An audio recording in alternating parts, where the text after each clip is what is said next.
To this 17th round of World Blitz 2023. We have Magnus Carlsen taking a sip of water against Yu Yangi. This is going to be a very exciting game. Yu Yangi looks very serious. He's thinking about what opening he should be trying against Magnus, but Magnus has other things to worry about as well. He's adjusting his pieces. He's on 12 points out of 16. The leader is Artemiev on 12.5. In the background, we see Daniil Dubov taking on Fabiano Caruana. The tournament is very exciting. Let's see how Magnus Carlsen faces this challenge, because Yu Yangi is an excellent blitz player. Off we go. Magnus opens the game with 1e4. We have e5 and the Petrov. Magnus quickly takes the pawn, and Petrov is a very solid opening, but very quickly Magnus plays h3. Now this is such a rare move. If let's say this position has been reached 75,000 times, this has been played only 25 times. That's how rare it is. And Magnus is literally blitzing out his moves. Yu Yangi can now retreat his knight to f6, which is a normal square, but he goes back to d6, which has put Magnus under some thought. Now, you can normally play your pawn up and then bring your bishop out and castle, and that would be normal play. But Magnus needs to play for a win here in such a symmetrical position. How does he do that? He goes c4. Very interesting. Because if Yu Yangi takes here, he can take back, get his bishop out and castle. That's his plan. So taking the pawn might not be the best idea, although it's a very normal move. You can see Yu Yangi is a little bit uncertain in this new position because he hasn't prepared it at home. That's what Magnus wants to do. He's telling his opponent that we both will play on equal terms in terms of theory, and then I'm the superior player. By the way, Yu Yangi has taken a very dangerous decision. He's given up a pawn, but essentially he's telling Magnus that your pawns are doubled, and I think I'll get them back later with interest, and then your d3 pawn would be weak. Okay, black castles. Magnus brings his knight. Magnus is like, I'm not going to let go of that pawn now. That's a very precious pawn that I have won in the center of the board. How does black continue? What is his plan to recover this pawn?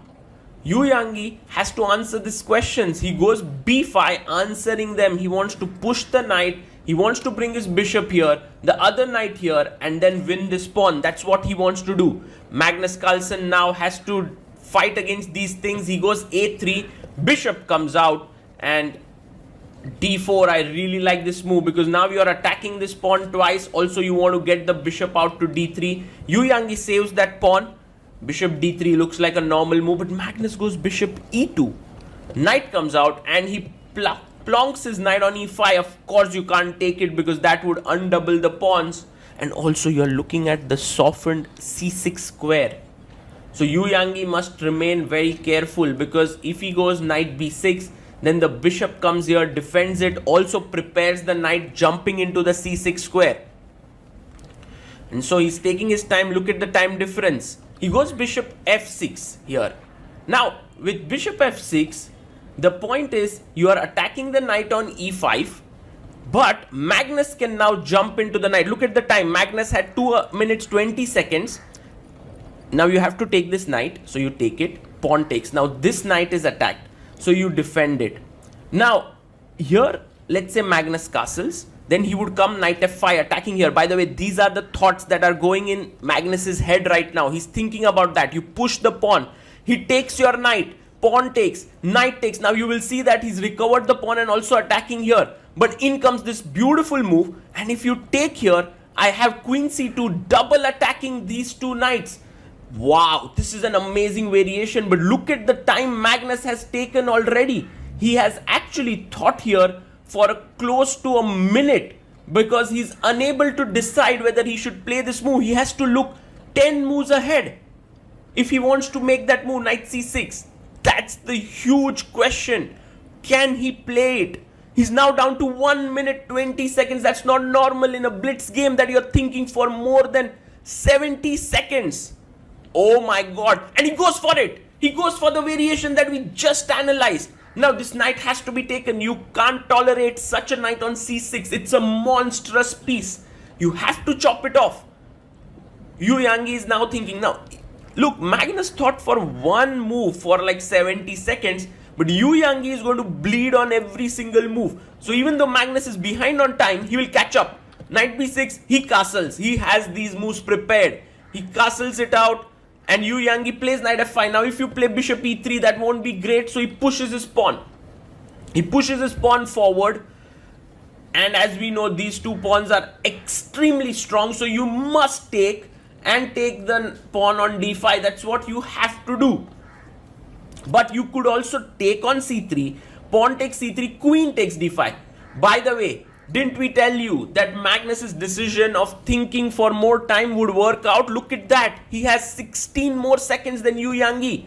Now knight d5, this final piece where you play bishop f3 so that you give up this pawn. That's such a smart idea. You can also go bishop g4. Magnus pauses here because he has these two great options in the position. Will he play one of those, or will he go and save the pawn, which is also possible? He goes bishop f3. Brilliant chess. Knight takes c3 is met with queen c2, attacking in double attacking. So you can't do that. Yu Yangi has to move his knight away, and look at how the position has beautifully opened up for the bishop. Magnus is an artist who has actually made the canvas in his favor now. Bishop f4, attacking here. This is a critical pawn because you take the queen, and then supported by this bishop, this c pawn would become a monster. So Yu Yangi needs to save it. Maybe rook c8, but that looks terrible. He goes back. But now you take. And if I take with the pawn, pawn pushes, attacks the queen, and I win the rook. So you need to be careful over there by Yu Yangi. I think Magnus can chop off the knight, but also he can let it be. He can just bring his rook to the open file. Why to take? He can bring his queen up. That's also a good move. But he takes it. He wants clarity. So now the queen has to take. Yes, he takes. Queen takes. Pawn takes. And now rook d1 attacking here. Maybe a better move was to play something else, but rook d1 looks so normal. If you play rook f d8, there is c7 attacking this rook. So you need to bring this rook to d8. And he brings it. He brings this rook to d8. If c7, you can go back and try to win this pawn. But now Magnus's next few moves are simply phenomenal. He's going to, this knight is so much hindering these pawns. He needs to do something about it. Pawn to d5, a4, sacks a pawn. You don't want to be taking with this pawn because then the b file opens up. So he takes c4. What a move. What a move. You can't take here. Knight hangs. So he takes with the d pawn. Rook takes. Rook takes and pawn pushes forward. If you play rook c8, I have rook d1 with a back rank problem. So rook f8, bishop comes in. What chess by Magnus Carlsen? Because if knight here, rook takes a6 and then rook a8, making a queen on the board. So pawn pushes forward. Actually, Yu Yangi sacrifices an entire rook because he thinks there's a chance that he can actually queen his pawns. If he pushes b4, he pushes, because now if you take rook takes a4, then c2, b3, b2 are winning here. Actually, it's a draw. So Magnus can't take the knight. He has 18 seconds to figure out. Yu Yangi down to 3 seconds. Bishop f5. Such a good move. Holding this diagonal. Knight goes back. But now Magnus attacks the knight. There's simply no way to now hold this position together. And look at how quickly Magnus gets his king in. Pawn pushes forward, but the king is just in time. Yu Yangi is gone here. The king is on time. He shakes his head. But Magnus has played brilliant chess. What a game of chess this was by Magnus Carlsen. In blitz chess, he managed to create an absolute masterpiece. It's just 180 seconds, right? 3-minute game. From that, he thinks for 70 seconds for a move. And then he finds these amazing ideas and manages to beat a strong player like Yu Yangi. And what does Magnus do next? After getting up, he wants to see what's happening on other boards.